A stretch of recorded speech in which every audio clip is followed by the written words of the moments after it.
Clark joking about defensive focus for the Fever coach. So basically, it looked like Caitlin Clark could be calling out Stephanie White. Man, Caitlin Clark has joked about one of her Indiana Fever coach's emphasis on defense, bruh. It's that it's hard to poke holes in Indiana Fever star Caitlin Clark game, despite being just 23 years old. So this Instagram post just turned into the most dissected defensive drill photo in WNBA history. And when Caitlin Clark drops a comment on it, we're getting a real glimpse into what the Indiana Fever's entire 2026 season is actually going to look like. Because when your superstar openly cracks jokes about her assistant coach putting kids through hours of defensive slides, that's not just random online chatter. That's Caitlin basically admitting what everyone's been pointing out about her game for the past 3 years running. Look, we need to be honest about what's really going on here.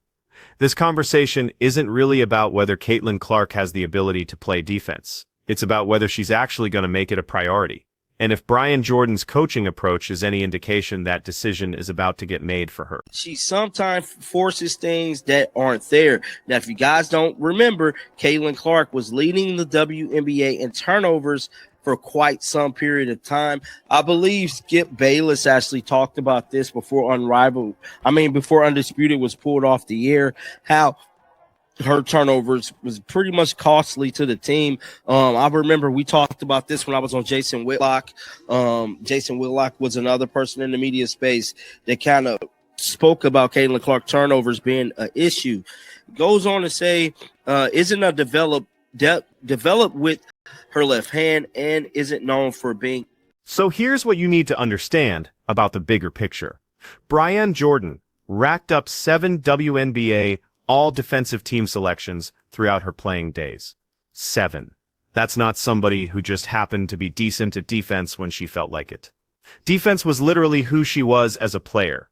And now she's working every single day with the league's most explosive offensive talent, who just happens to have been getting roasted for defensive mistakes consistently.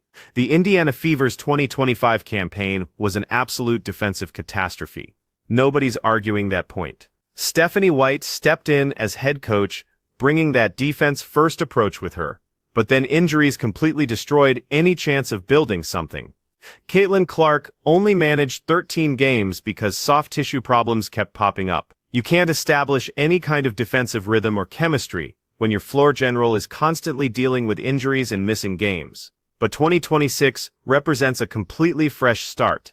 Clark is finally back to 100% health. The roster has had real time to develop chemistry together, and Brian Jordan is obviously making defense her #1 focus with this entire group. A good defender. Now, there are critics that have called out Caitlin Clark defense. We all could agree on that.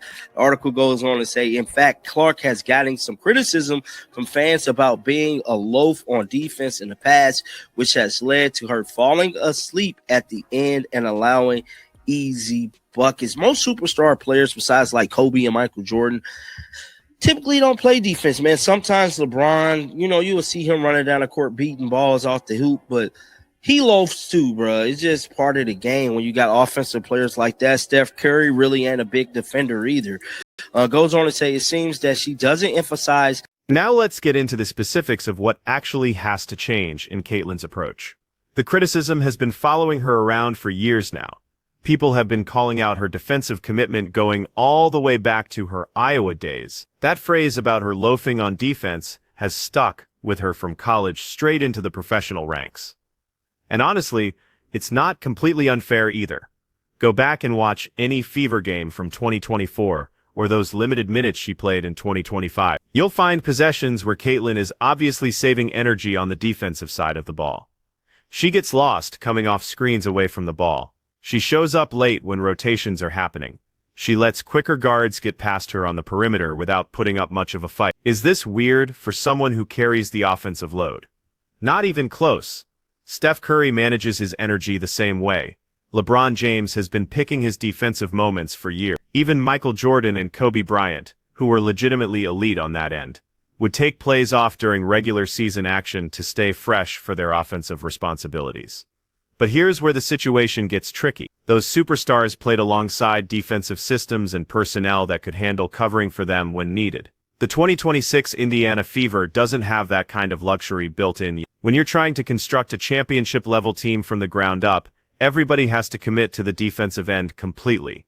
And that absolutely includes your franchise centerpiece. Caption growing the game across the globe. Former WNBA player and current Indiana Fever assistant coach Breon January posted this picture. Now, I believe Caitlin Clark said something about this picture. Clark reposted this on her Instagram shortly afterward and added the caption, "I know she had these poor kids just repping defensive slides for hours." So as you guys can see here, Caitlin Clark commented up on it. Will shared this post here, which I think is pretty dope that she's actually talking about defense and definitely talking about the Indiana Fever getting ready for the 2026 season. Now, something else that has been that film breakdown that's been circulating all over social media actually demonstrates exactly why Caitlin is so special offensively. The basketball intelligence to make defenders position themselves precisely where she needs them to be. The vision to spot passing opportunities that haven't even opened up yet. The way she manipulates spacing and timing to create advantages when none should exist.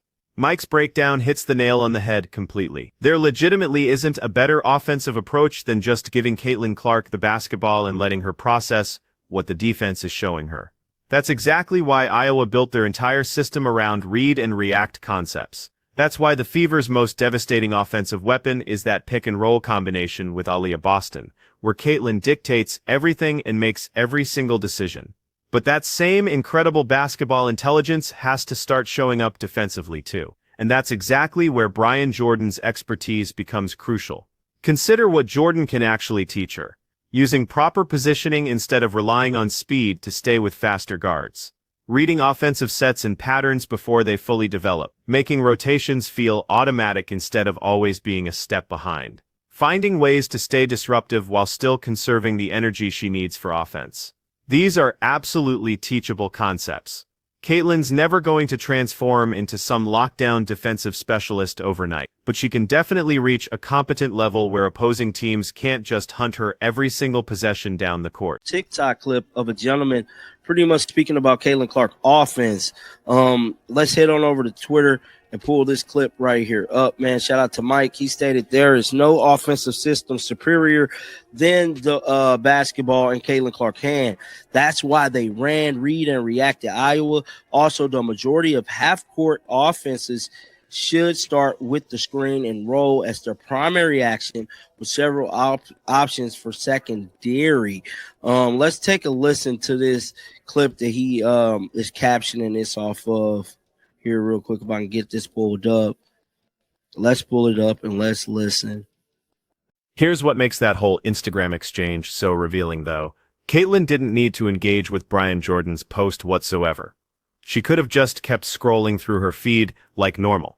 But instead, she chose to publicly recognize the defensive emphasis that's happening. She cracked a joke that manages to tease Jordan's intensity while still showing respect for it at the same time. I know she had these poor kids just repping defensive slides for hours. That's exactly the kind of comment someone makes when they've been through those same demanding drills personally. Someone who understands precisely how intense Brian Jordan gets about defensive fundamentals.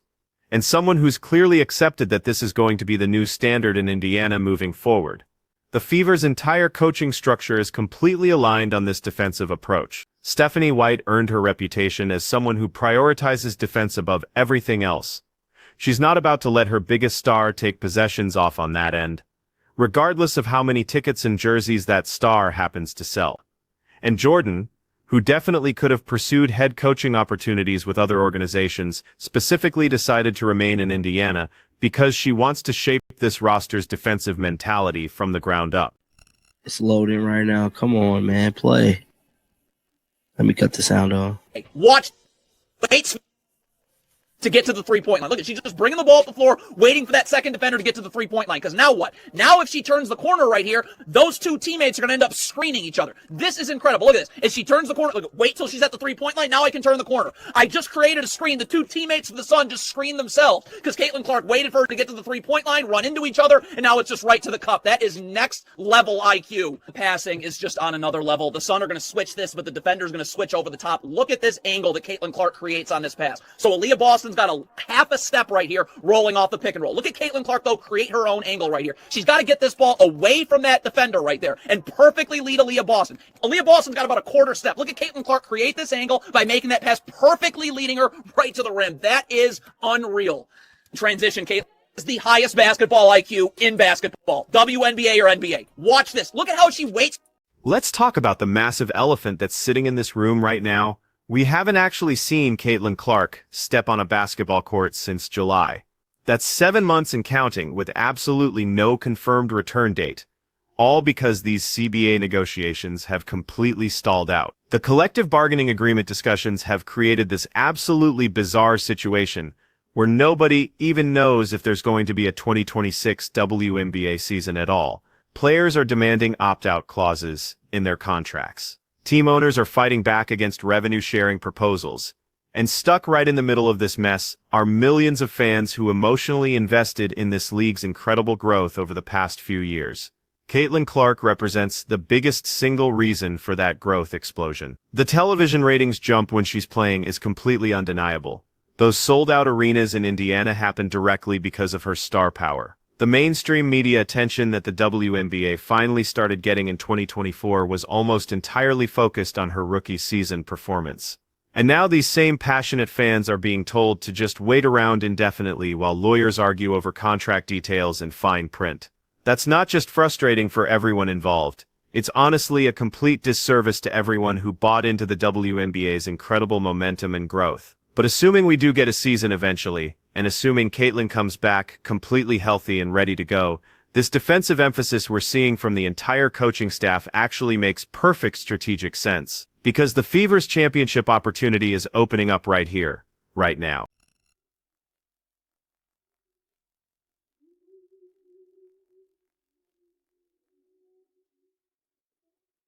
Here's what all of this actually means for Indiana's legitimate championship hopes and aspirations. You absolutely cannot win a WNBA title without playing solid defense consistently. That's not just my opinion talking. That's what the historical record shows us clearly. Look back at every championship team from the past decade, and you'll see the pattern. The Las Vegas Aces captured back-to-back titles by building elite defensive schemes around A'ja Wilson's incredible rim protection.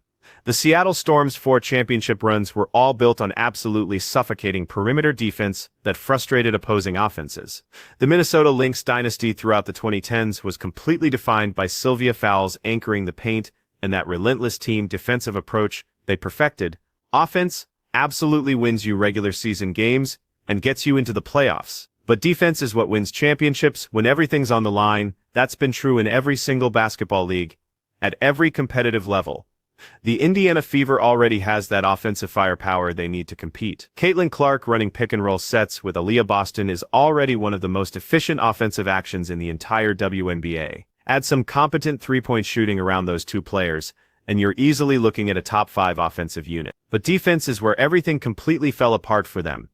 Opponents were shooting over 47% from the field against Indiana consistently. Their defensive rating ranked in the bottom 3 league-wide. And most damaging of all, they couldn't get those crucial stops in close games when everything mattered most. That absolutely has to change if they want to compete for titles. And it starts with Caitlin completely buying into whatever defensive system they implement. Brian Jordan's presence on this coaching staff is specifically designed to make that transformation happen. She's not there to teach Caitlin new ways to shoot threes or run more effective pick-and-roll sets. She's there to completely transform this team's entire defensive culture from top to bottom. And that transformation has to include the franchise player at the center, or the whole thing falls apart. Think about the message it sends throughout the entire roster. When your best player, your highest paid player, your most famous player is the one setting the defensive tone every single night. When Caitlin is diving for loose balls, fighting through screens, and taking charges when needed, everyone else automatically follows that lead. But when she's coasting and preserving energy on that end,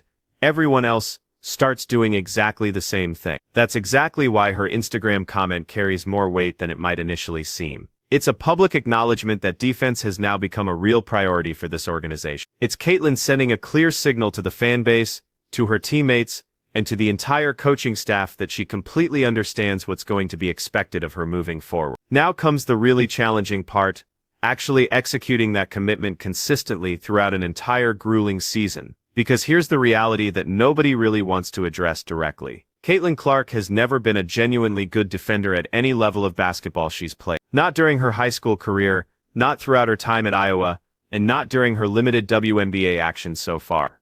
Her defensive rating numbers, her opponent field goal percentage when she's the primary defender, her defensive win shares, every single metric confirms exactly what watching the games shows you. She's not completely terrible out there, she's not unplayable by any means, but she's definitely below average defensively. And for a team that has legitimate championship aspirations, that represents a significant problem that has to be addressed and solved. The encouraging news is that defensive improvement is absolutely possible for players willing to commit to it. Steph Curry was a major defensive liability early in his career before he became competent enough to avoid being targeted constantly. He accomplished that by learning proper positioning and developing better defensive instincts over time. Damian Lillard went through the exact same transformation process. Neither of those players will ever make all defensive teams or win Defensive Player of the Year awards.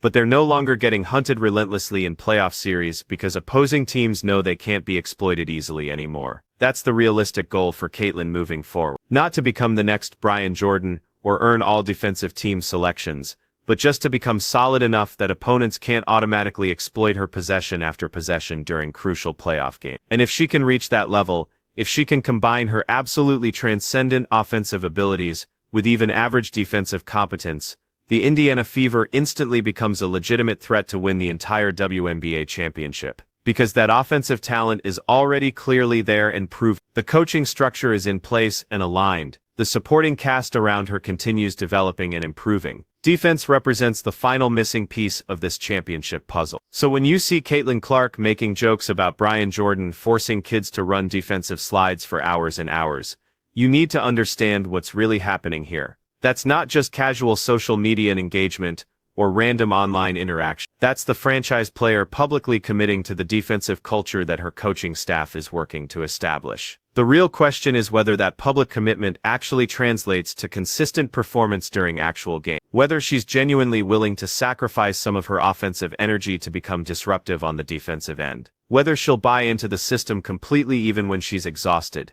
even when her shots aren't falling, even when the defensive assignment becomes frustrating and difficult. If the answer turns out to be yes, Indiana immediately becomes a major problem for every other team in this league. If the answer is no, they'll remain stuck as a high-scoring offensive team that simply can't get the stops they need when everything matters most. We won't know the real answer until the season actually gets started and we see her in action.